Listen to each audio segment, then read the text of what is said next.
Bienvenue à toi, je m'appelle Laurine, je suis coach mental et bien-être et tu écoutes en ce moment même la Boost Letter dans tes oreilles. C'est parti.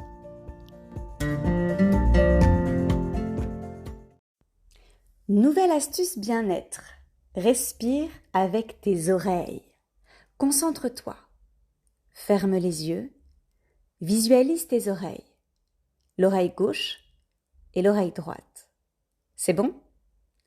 Maintenant, transfère ta respiration vers l'oreille gauche, puis vers l'oreille droite, dans cet ordre-là précisément. Sens-tu ta respiration ? Tu n'y arrives pas ? C'est normal. Je te raconte n'importe quoi, et c'est bien là que je veux en venir aujourd'hui.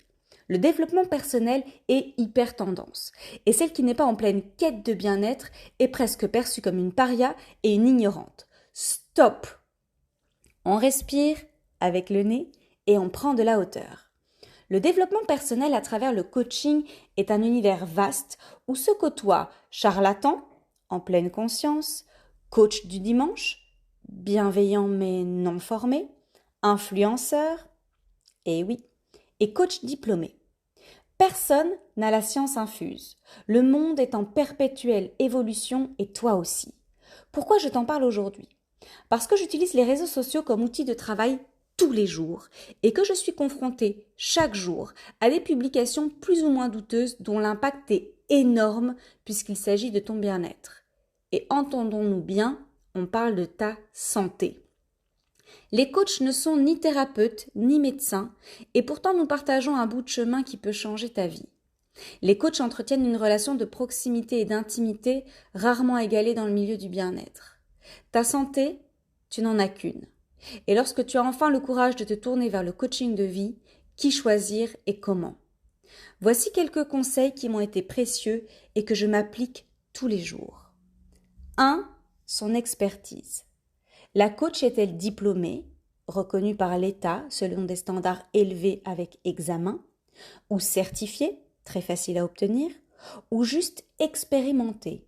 Par exemple, j'ai perdu 50 kilos, je deviens coach minceur. J'ai 2 enfants, je deviens coach en parentalité, etc.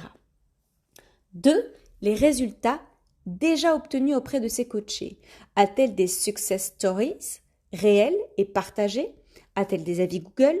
Leurs problématiques résolues trouvent-elles écho en toi ? 3. Son énergie. Est-ce que ce qu'elle dégage me plaît ? Ai-je envie de travailler avec elle ? Me donne-t-elle envie de me confier ? Et enfin 4, la possibilité de tester. Offre-t-elle un appel découverte non engageant pour tester en live notre compatibilité, son écoute et son expertise ?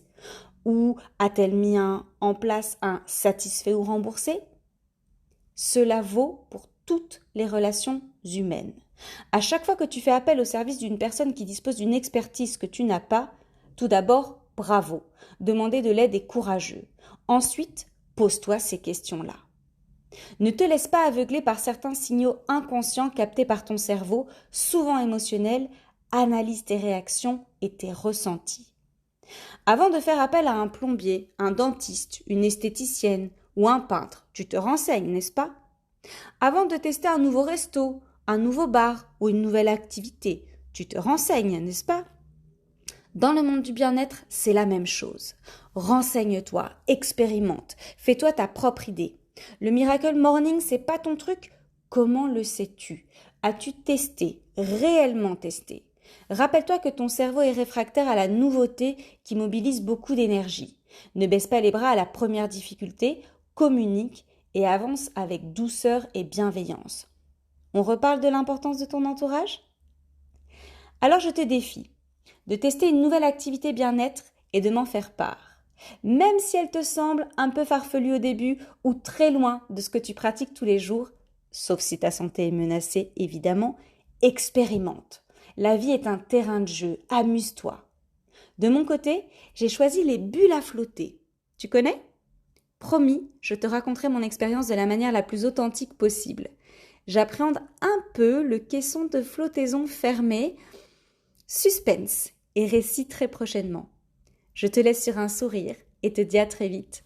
Bisous Boost.